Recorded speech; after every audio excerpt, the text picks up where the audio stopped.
সপ্তাহের ব্যবধানে পাটের দাম বেড়েছে মন প্রতি 400 থেকে 500 টাকা। ঝিনাইদহের বাজারে প্রতিমন পাট বিক্রি হচ্ছে 3300 থেকে 3500 টাকায়।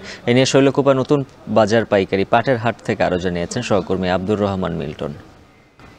এই মুহূর্তে আমরা আছি ঝিনাইদহের শৈলকুপার সবচেয়ে বড় যে পাইকার পাটের হাট, সেই পাটের হাটে আমরা এখানে এসে দেখেছি যে গত এক মাস ধরে কৃষকরা যেই পাট 2500 থেকে 2800 টাকা মন দরে বিক্রি করেছে, সেই পাটের দাম এখন বৃদ্ধি পেয়েছে 3300 থেকে 3400 টাকা বা 3500 টাকা মন দরেও বিক্রি হচ্ছে।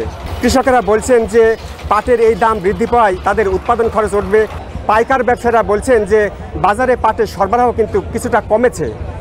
এই যে পলিথিন যে নিষিদ্ধের ঘোষণা আসছে, সেই ঘোষণার কারণেও কিন্তু বেসরকারি মিল মালিকরা অনেকটাই আশান্বিত হয়েছে।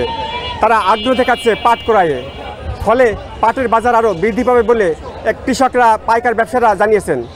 ঝিনাইদহের এই শৈলকুপার নতুন বাজারে প্রতি সপ্তাহে যে পাট বিক্রি হয় এবং পাটের দাম মন প্রতি 400 থেকে 500 টাকা বৃদ্ধি পেয়েছে, হিসাব নিয়ে এই ছিল আমার কাছে সবশেষ।